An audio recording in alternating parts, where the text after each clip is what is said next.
नमस्कार दोस्तों। कहानी शुरू करने से पहले मैं आपको ये बताना चाहती हूँ कि अगर आप मोरल एंड मोटिवेशन कहानी सुनना पसंद करते हैं तो आप मेरे दूसरे चैनल एम्पावर द लाइफ पर आ सकते हैं। आपका वहाँ स्वागत है। द गोल्डन स्टोरीज में आपका स्वागत है। आइए सुनते हैं भीष्म साहनी जी की लिखी कहानी साग मीट। अरे, साग मीट बनाना क्या मुश्किल काम है। आज शाम खाना यहीं खा कर जाओ। मैं तुम्हारे सामने बनवाऊंगी, सीख भी लेना और खा भी लेना। रुकोगी ना? इन्हें साग मीट बहुत पसंद है। जब कभी दोस्तों का खाना करते हैं तो साग मीट जरूर बनवाते हैं। हाय, साग मीट तो जग्गा बनाता था। वह होता तो मैं उससे साग मीट बनवाकर तुम्हें खिलाती।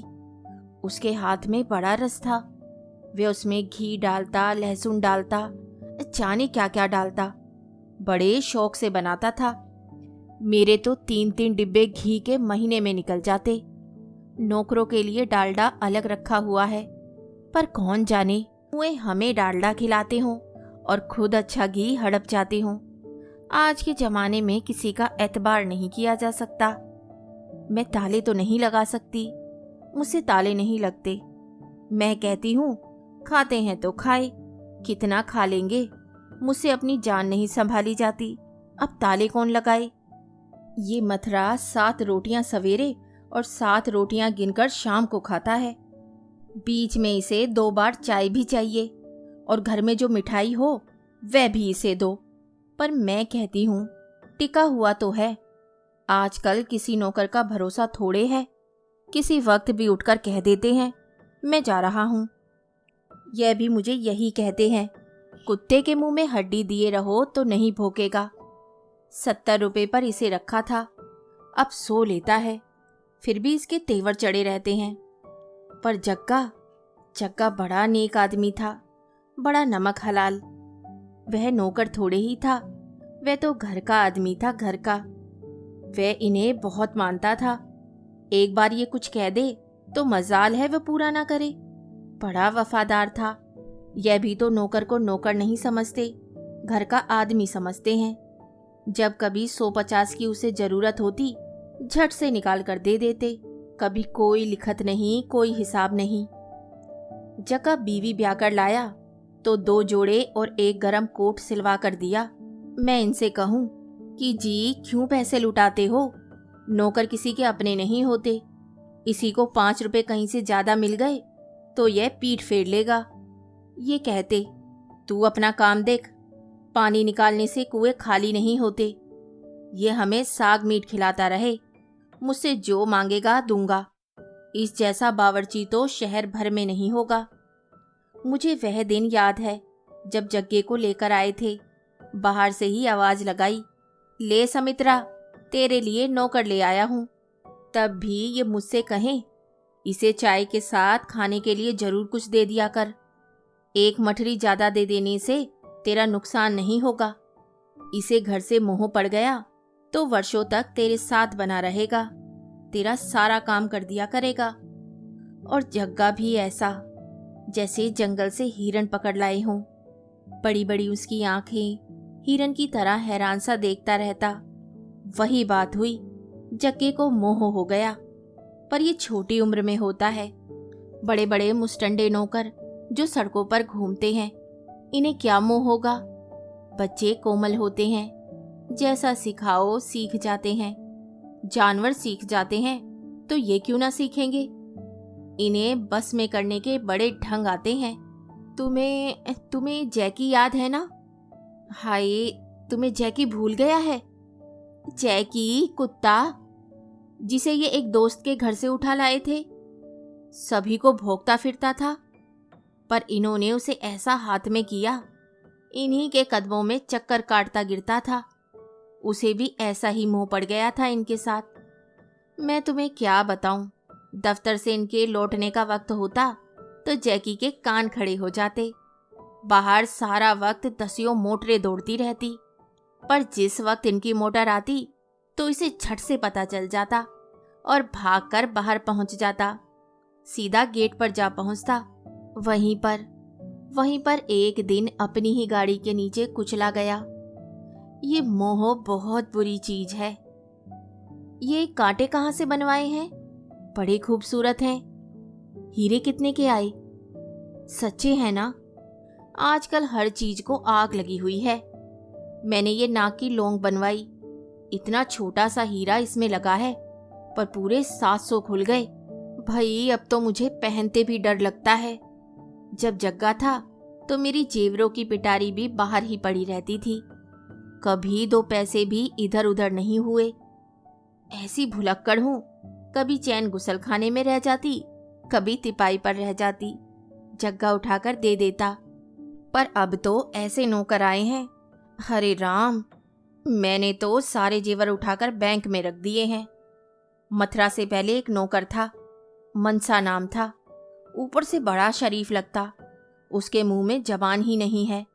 पर एक दिन मैं पिछवाड़े की तरफ से घर आ रही थी तो क्या देखती हूँ, मनसा छत पर खड़ा है और गली में खड़े आदमी को ऊपर से एक एक करके कपड़े फेंक रहा है। मुझे देखते ही दोनों चंपत हो गए। मनसा गली में कूद गया और वहीं से भाग गया। आजकल नौकर रखने का जमाना नहीं है। मैं तो घर के बाहर भी जाऊं तो डर लगा रहता है कि पीछे नौकर कहीं घर की सफाई ही ना कर जाए। जग्गा था तो मुझे कोई भी चिंता नहीं होती थी। वह हाथ का बड़ा साफ था। अरे तू कुछ खा भी तो, तू तो कुछ भी नहीं खाती। गरम चाय मंगवाऊं? इसे छोड़ दे, यह ठंडी पड़ गई होगी। यह केक का टुकड़ा ले, बाजारी है पर बहुत अच्छा है। केक तो बनाती है कमला की सास, एक से एक बढ़िया। कभी उसमें चॉकलेट डालती है, कभी कुछ कभी कुछ। वेंगर से लेने जाओ तो जो केक मुए 18 रुपए में बेचते हैं, कमला की सास 5 रुपए में बना लेती है।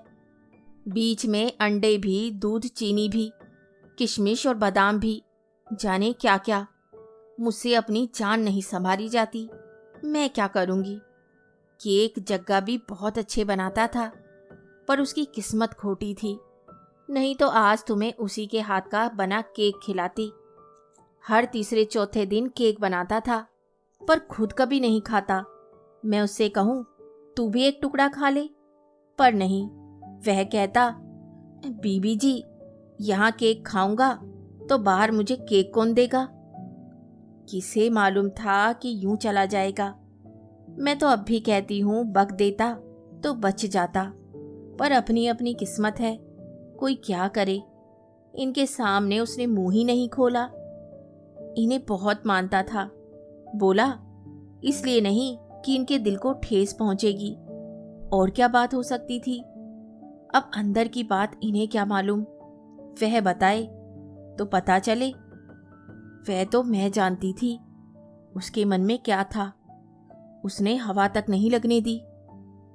धीरे बोल, दोपहर के वक्त किसी को क्या मालूम। अरे सोया आदमी तो मरे बराबर होता है। हमारे घर में तो उस वक्त चिड़ी नहीं फड़कती। किसी को क्या खबर घर के पिछवाड़े में क्या हो रहा है। मुझसे अपनी जान ही नहीं संभाली जाती। भगवान झूठ ना बुलवाए। एक दिन दोपहर को मैं उठी, गुसलखाने की तरफ जा रही थी, जब मुझे खटका सा हुआ। मुझे लगा जैसे कोई जग्गे की कोठरी की तरफ जा रहा है। मुझे क्या खबर कौन है। फिर भी मेरे अंदर से फुरनी फुरी। इस वक्त यहाँ कौन हो सकता है। जग्गे को तो इस वक्त ये अपने दफ्तर में बुला लेते हैं। जग्गा तो इस वक्त दफ्तर में काम करता है, इनके लिए चाय पानी बनाता है, चपरासगिरी करता है। यह कहते थे कि घर के लिए कोई दूसरा नौकर मिल जाए तो जग्गे को मैं दफ्तर में रख लूंगा। फिर इस वक्त यहाँ कौन हो सकता है। मैंने खिड़की में से झांक कर देखा। हाय, यह तो विक्की है, मेरा देवर। काला सूट पहने दबे पांव चला जा रहा था और सीधा जग्गे की कोठरी में क्या करने गया है। फिर मैंने सोचा किसी काम से आया होगा, पर जग्गे की कोठरी में उसका क्या काम, और ये इतना दबे पांव क्यों जा रहा है। मन में आया इसी से जाकर पूछूं, पर मुझसे मेरी जान नहीं संभाली जाती। मैं लौटकर फिर पलंग पर पड़ रही, पर ध्यान मेरा बार बार उसी ओर जाए। भले मानस घरों में ऐसे काम नहीं करते। जो ऐसे काम करने हैं तो शादी क्यों नहीं कर लेता? किसी का घर क्यों खराब करता है? तुमने जग्गे की घरवाली देखी थी ना? बड़ी भोली सी लड़की थी, गोरी इतनी, हाथ लगाए मैली होती थी। ये कलमुहा किसी बहाने दफ्तर से भाग आता था और उसकी कोठरी में जा घुसता था। उस दिन मेरी नजर पड़ गई। असील सी गांव की लड़की, सहमी सहमी सी। इस चंड के आगे क्या बोलती? धीरे बोल, इनके घर में बदचलनी बहुत है। यही एक शरीफ हैं। इनके चाचा ने भी दो रखेल रखी हुई थी। इनकी चाची बुढ़िया दोपहर को अपने एक नौकर से पांव दबवाती थी। मैंने खुद देखा है। खाना खाने के बाद अपने कमरे में घुस जाती और पीछे पीछे मुस्टंडा शंकर पहुंच जाता। अरे अब ऐसी बातें छिपी तो नहीं रह सकती ना। एक दिन जग्गे ने ही देख लिया। इन्होंने थर्मस मंगवाने के लिए जग्गे को घर पर भेजा। मैंने उसे थर्मस दी और वह अपनी कोठरी की तरफ चला गया। अचानक मैंने खिड़की के बाहर झांक कर देखा। बिक्की वही काला सूट पहने जग्गे की कोठरी में से बाहर निकल रहा था। बिक्की बाबू, बिक्की बाबू, जग्गू ने कहा। फिर उसका मुंह जैसे बंद हो गया। फटी फटी आंखों से उसे देखता रह गया। उधर बिक्की बिना उसकी ओर देखे चुपचाप वहां से निकल गया। मेरा दिल धक धक करने लगा। मैंने कहा, अब इसकी घरवाली की खैर नहीं, ये उसे धुन देगा। क्या मालूम जान से ही मार डाले। इन लोगों का कुछ पता थोड़े ही लगता है। पर कोठरी के अंदर से ना हूं ना हा। मैं नहीं जानती जग्गा कितनी देर तक अंदर रहा। उसने अपनी बीवी से कुछ कहा या नहीं कहा। मैं तो जाकर लेट गई, पर मैंने मन ही मन कहा कि आज रात में इनसे बात करूंगी। या तो जग्गे को चलता करें या उससे कहें कि अपनी घरवाली को गांव छोड़ आए। यहाँ इसका रहना ठीक नहीं। लेटे लेटे भी मेरे कान कोठरी की ओर लगे रहे। अभी वहां से रोने, चिल्लाने, पीटने रोने की आवाज आएगी, पर वहां बिल्कुल चुप। मैंने मन ही मन कहा, ऐसा शरीफ आदमी भी किस काम का, जो अपनी घरवाली को काबू में नहीं रख सकता। दो लप्पड़ उसके मुंह पर लगाता, वह अपने आप सीधे रास्ते पर आ जाती। 10 तरीके हैं औरत को सीधे रास्ते पर लाने के, पर यहाँ ना हूं ना हाँ। पलंग पर लेटे लेटे ही मुझे ऐसी घबराहट हुई कि मुझे बाथरूम जाने की हाजत हो आई। मुझे मुई कब्जी भी तो रहती है ना। रोज रात को इसबगोल की भूसी दूध में डालकर लेती हूँ, तब जाकर सुबह पेट साफ होता है। कभी कभी तो जान इतनी घबराती है कि क्या बताऊं। एक बार पूरे 5 दिन तक कब्ज रही। ये मजाक करते थे, कहते थे अब बाथरूम जाओगी तो बाथरूम साफ करना मुश्किल हो जाएगा। हाय, अब तो हंसा भी नहीं जाता। हंसती हूं तो सांस फूलने लगती है। मुझे बवासीर की शिकायत भी तो रहती है ना। यहाँ एक मुसीबत थोड़े है, एक नहीं 20 दवाइयाँ खा चुकी हूँ। डॉक्टर कहता है चला फिरा करो। अब इस शरीर के साथ कौन चल फिर सकता है। थोड़ा सा भी चलूं तो सांस फूलने लगती है। डॉक्टर कहता है मिठाई मत खाया करें, पर मुझसे हाथ रोका ही नहीं जाता। घर में 2-3 डिब्बे मिठाई के हर वक्त मौजूद रहते हैं, पर बर्फी का टुकड़ा मुंह में डालने की देर है कि पेट में गुड़गुड़ होने लगती है। डॉक्टर मुआ बार बार कहता है मिठाई खाना छोड़ दो, पर एक टुकड़ा भी मुंह में ना डालूं तो फिर मुझे बैठे बैठे ही ठीक कर दो। ना मेरी मिठाई बंद करो, ना मुझे घूमने को कहो। अगर मुझे सैर करके ही दुरुस्त होना है तो मुझे तुम्हारी क्या जरूरत है। जब आते हो 50-50 रुपए ले जाते हो। हम तुम्हें इतने पैसे भी दें फिर भी तुम ठीक नहीं कर सको, तो फिर फीस किस बात की लेते हो। हम पांडी मजदूर थोड़े हैं कि घूमते फिरे। मैंने डॉक्टर को कहा तो डॉक्टर अपने आप सीधा हो गया। कहने लगा कोई बात नहीं, खाना खाने के बाद 2 बड़े चम्मच इस दवाई के पी लिया करो। मैंने कहा अब आया ना सीधे रास्ते पर 2 चम्मच रोज पी लेती हूँ। डकार आनी तो बंद हो गई है, पर कोई बात इधर उधर की हो जाए और मन घबराने लगे तो बाथरूम की हाजत होने लगती है। उस दिन क्लब में गई तो हरचरण की बीवी औरतों पर बड़दैया रोआब गांठ रही थी। कह रही थी, मैं 7 गोलियां रोज खाती हूँ। मैंने सुना पर चुप रही। मन में कहा, यह भी कोई ऐठने की बात है। भगवान अहंकार न भुलवाए। 15-15 गोलियां भी रोज खाई है, पर बाहर जाकर ढिंढोरा नहीं पीटा कि दवाई की 15 गोलियां रोज खाते हैं। डॉक्टर घर का पक्का रखा हुआ है। 300 रुपया बंधा बंधाया उसे हर महीना देते हैं।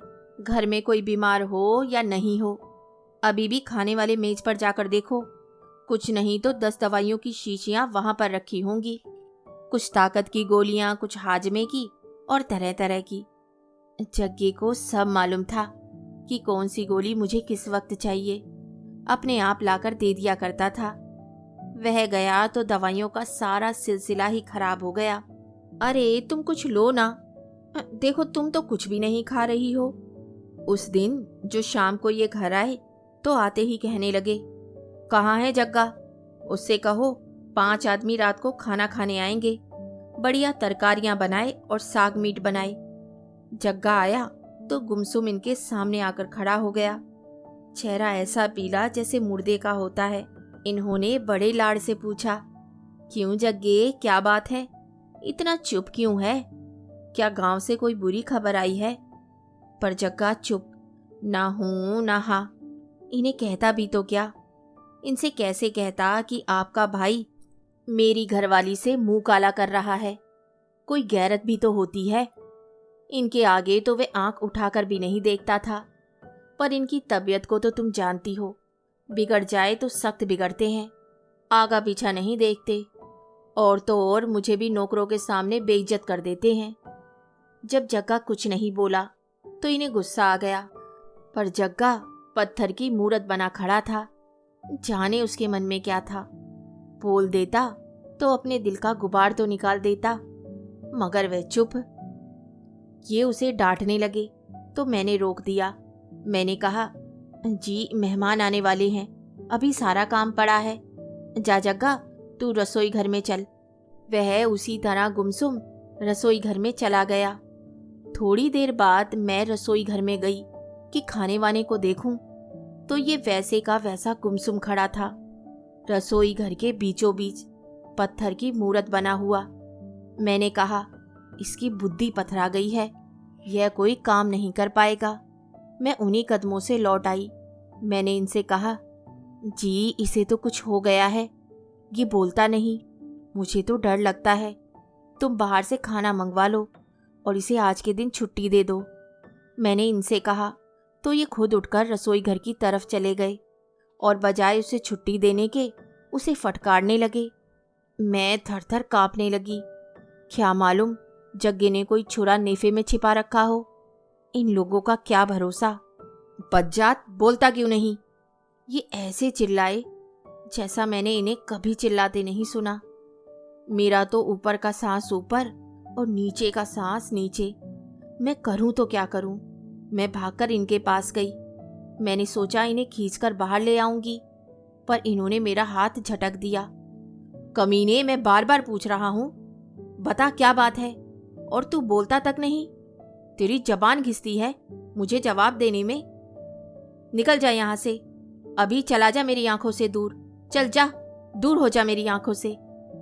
और जग्गे को कान से पकड़कर रसोई घर के बाहर ले आए। मैं इन्हें समझाने लगी, कुछ ना कहो जी, घंटे 2 घंटे में मेहमान आने वाले हैं और अभी तक कुछ भी नहीं बना।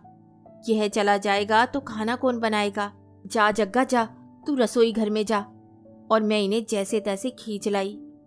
रात को जब मेहमान चले गए, हाँ जी, बनाया जग्गे ने, सारा खाना बनाया, बड़ा अच्छा खाना बनाया, पर रहा गुमसुम, मुंह से एक लफ्ज नहीं बोला। खाना खाते खाते इनका दिल भी पसीज गया। मेहमानों के सामने ही उससे कहने लगे, जग्गे जा, तेरी 10 रुपए तरक्की। राय साहब कहते हैं साग मीट बहुत अच्छा बना है, शाबाश, जा, तेरा कसूर माफ किया। ये देने पर आए तो मुंह मांगी मुराद पूरी करते हैं। इनका दिल तो समंदर है, समंदर। रात को मुझसे नहीं रहा गया। मैंने कहा, जी बिक्की बड़ा हो गया है, अब इसकी शादी की फिक्र करो। तो कहने लगे, तुम्हें इसकी शादी की क्या पड़ी है? अभी इसकी उम्र ही क्या है? अभी तो इसके मुंह पर से दूध भी नहीं सूखा। मैंने कहा, जी शादी नहीं करोगे तो खूंटा तुड़ाए सांड की तरह जगह जगह मुंह मारेगा। मैंने गोलमोल शब्दों में कहा, पर बिक्की से उन्हें बहुत प्यार है। इसे अपने बच्चे की तरह इन्होंने पाला है। उसकी बुराई यह नहीं सुन सकते। मैंने फिर से उसकी शादी की बात चलाई तो कहने लगे, मार ले जितना मुंह मारना है, अभी उसकी उम्र ही क्या है?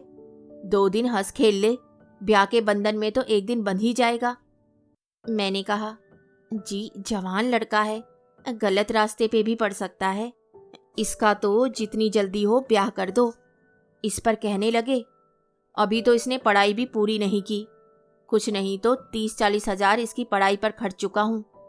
इसकी शादी करूँ तो कम से कम ये रकम तो वसूल हो। और अभी इसने बीए पास भी नहीं किया। मर्द लोग बड़े समझदार होते हैं, इन्हें तो 10 बातों का ध्यान रहता है। अब मैं और आगे क्या कहती। मैंने इतना भर कहा, आप इसके कान खींचते रहा कीजिए, जवानी बड़ी मस्तानी होती है। इस पर ये बिगड़ बैठे। तुम्हें कुछ मालूम है क्या? बोलती क्यों नहीं हो? ये इतनी रुखाई से बोले कि मैं चुप हो गई।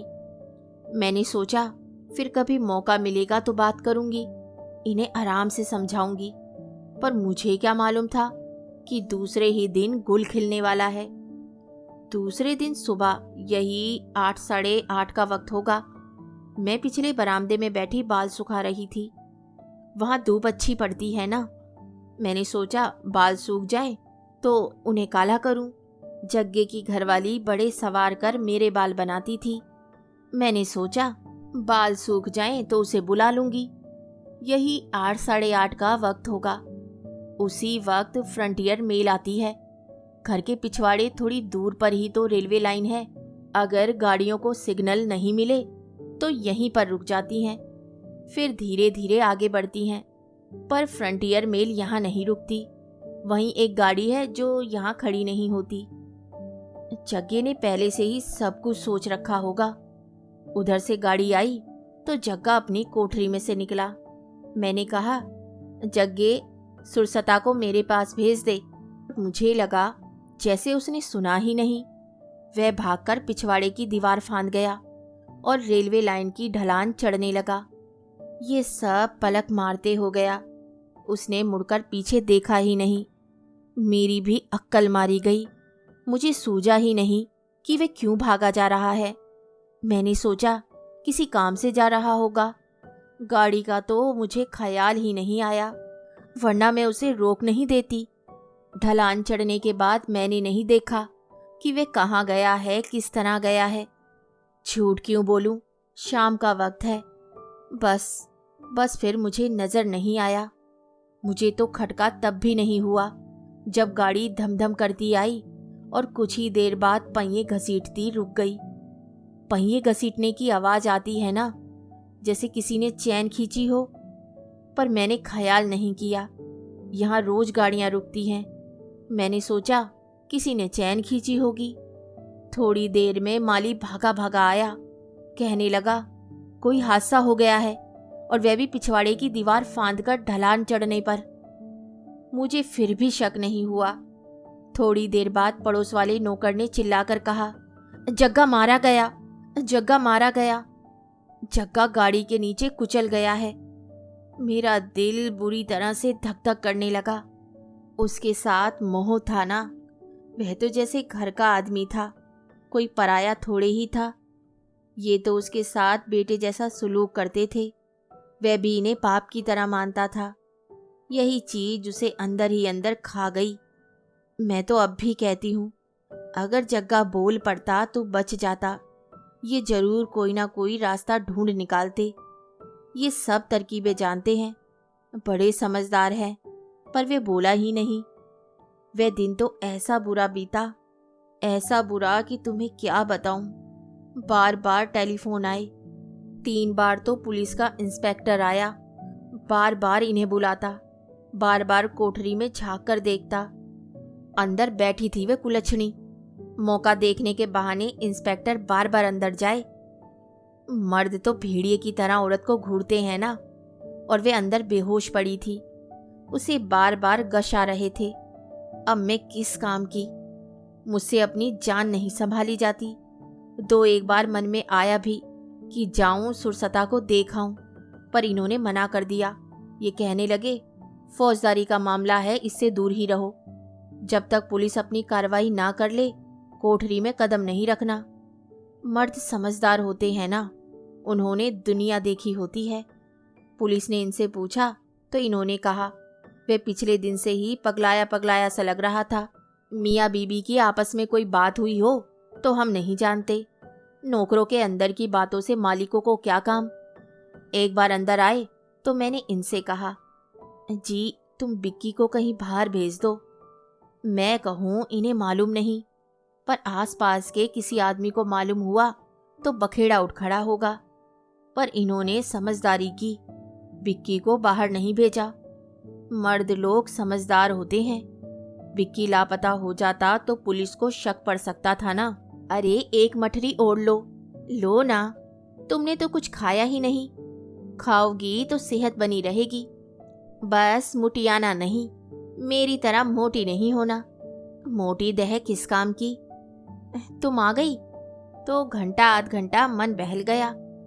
कभी कभी आ जाया करो ना, तुम दूर तो नहीं रहती हो। कहो तो मोटर भेज दिया करूं। अकेले में तो घर भाई भाई करता है। ये तो दफ्तर से आते हैं तो सीधा ब्रिज खेलने चले जाते हैं। जब 1-3-4 घंटे ब्रिज ना खेल लें, इन्हें चैन नहीं मिलता। ये ताश तो मेरी सौतन आई है। इस घर में जब से ब्याह कर आई हूँ, यह मेरा पीछा नहीं छोड़ती। रोज शाम को इन्हें उड़ा ले जाती है। हाय, अब तो हंसा भी नहीं जाता। हंस भी नहीं सकती हूँ। हंसती हूँ तो सांस फूलने लगता है, छाती में शांशा होती है। मैं इनसे कहूँ, तुम ताश बहुत ना खेला करो जी, अपनी सेहत का भी कुछ ख्याल किया करो। जानती हो क्या कहते हैं? कहने लगे, इसी ताश के तुफैल ही से तो मेरे 10 काम संवरते हैं। पुलिस का बड़ा अफसर ताश का साथी था, तभी जग्गे वाला मामला रफा दफा हो गया। वरना घर में से कोई खुदकुशी करे तो पुलिस वाले क्या घर वालों को परेशान नहीं करेंगे। मैंने कहा, ठीक है, मर्द लोग जाने, हम क्या जाने। बस बहन, वो दिन हमारा बुरा गुजरा। इनको दिन के वक्त सोने की आदत है। थोड़ा सोना ले तो बदन भारी भारी महसूस करने लगता है, पर कोई सोने दे तो। उस दिन वह भी नहीं हुआ। सोने के लिए लेटे तो कभी टेलीफोन की घंटी बजने लगे, तो कभी कोई सरकारी आदमी आ जाए। पर दूसरे दिन से चैन हो गया, फिर कोई नहीं आया। जब मामला रफा दफा हो गया तो एक दिन मैंने बिक्की की सारी करतूत इन्हें बता दी। ये कहने लगे, मुझे तो पहले दिन से मालूम था। मैं हक्की बक्की इनके मुंह की ओर देखने लगी। अरे भाई, जवानी में सभी बेवकूफियां करते हैं, इसने कर ली तो क्या हुआ। मैंने कहा, जी बिक्की को समझा तो दिया होता। कहने लगे, कोई वैश्या के पास तो नहीं गया, कोई बीमारी तो नहीं ले आया। हो गई बात जो होनी थी, आगे के लिए से खुद कान हो जाएंगे। मैंने कहा, जी पर बात तो अच्छी नहीं है ना।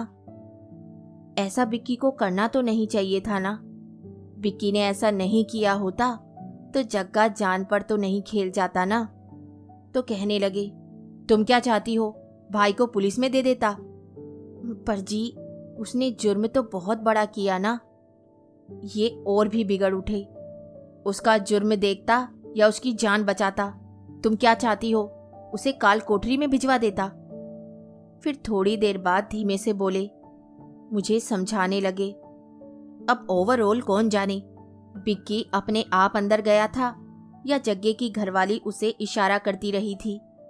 ताली एक हाथ से तो नहीं बजती। औरत बढ़ावा देती है तभी मर्द बहकता है। लड़की इशारा भी कर दे तो आदमी बौरा जाता है। कोठरी के बाहर पर्दा लगा रहता है। क्या मालूम पर्दे की ओट में उसे इशारा करती रही हो। औरत खुद ना चाहती तो क्या मजाल थी कि बिक्की उसके कमरे में जाता। ऐसे ही कोई किसी के कमरे में घुस जाता है। इतनी ही शरीफ जादी थी तो अंदर से कमरा बंद करके क्यों नहीं बैठती थी, अंदर से साकर लगाकर बैठती। तेरा मर्द बाहर काम पर गया है, तू कोठरी में अकेली है। तू अंदर से कोठरी बंद करके बैठ। दरवाजा खोलकर बैठने का तेरा क्या मतलब है? दिन के वक्त तेरे पास आ सकती थी, उसे किसी ने मना किया था? मैं सुनती रही। मैं भी सोचूं, किसी के दिल की कौन जानता है, लड़की के दिल में चोर था या बिक्की के दिल में, भगवान जाने। आखिर में जी इन्होंने सारा मामला संभाल लिया। इनसे सब संतुष्ट हो गए। इन्हें भगवान ने ऐसी समझदारी दी है, इनकी कोई कसम तक नहीं खाता। सभी इनके सामने हाथ जोड़ते हैं। ये जल्दी घबराना नहीं जानते ना, यही इनकी सबसे बड़ी खूबी है। कोई दूसरा होता तो घबरा जाता। जग्गे का भाई गांव से आया, बहुत रोया धोया। उसे इन्होंने 200 रुपये निकाल कर दे दिए। जग्गे की घरवाली का बाप आया, उसे भी इन्होंने पैसे दे दिए। मैंने इनसे कहा, जी मामला रफा दफा हो गया है, अब ये हमारे क्या लगते हैं, क्यों ऐसे पैसा लुटा रहे हो? पर नहीं, ये कहने लगे, जग्गे ने 10 साल तक हमारी सेवा की है, इसे हम कैसे भूल सकते हैं। कहने लगे 150 दे दो तो गरीब का मुंह बंद हो जाता है। ये सबका भला सोचते हैं, किसी का बुरा नहीं सोचते, हर किसी की मदद ही करेंगे। रे ये जरा घंटी तो बजाना। मुझे जानते भी हैं रात पड़ गई है, मगर मजाल है जो अपने आप आकर बत्ती जलाएं। बार बार घंटी बजानी पड़ती है, कानों में तेल डाले पड़े रहते हैं। अब आई हो तो खाना खाकर जाना। ये जाने कब लौटेंगे, कभी 10 बजे आते हैं, कभी खाना खाकर आते हैं। मैं दिन भर अकेली बैठी कौवे उड़ाती रहती हूँ। अब खाना खाए बिना तो मैं तुम्हें जाने ही नहीं दूंगी। तुम आ गई तो घड़ी भर दिल बहल गया। हमने अपनी बातें तो अभी तक की ही नहीं, दोनों बैठी बातें करेंगी। तुमने साग मीट का पूछा तो बीच में मुँहे जग्गे की बात चल पड़ी। मैं तुम्हें खाना खाए बिना तो जाने नहीं दूंगी। कहानी सुनने के लिए धन्यवाद। तो इसी के साथ मैं आपसे विदा लेती हूँ और कल फिर मिलती हूँ एक नई कहानी के साथ।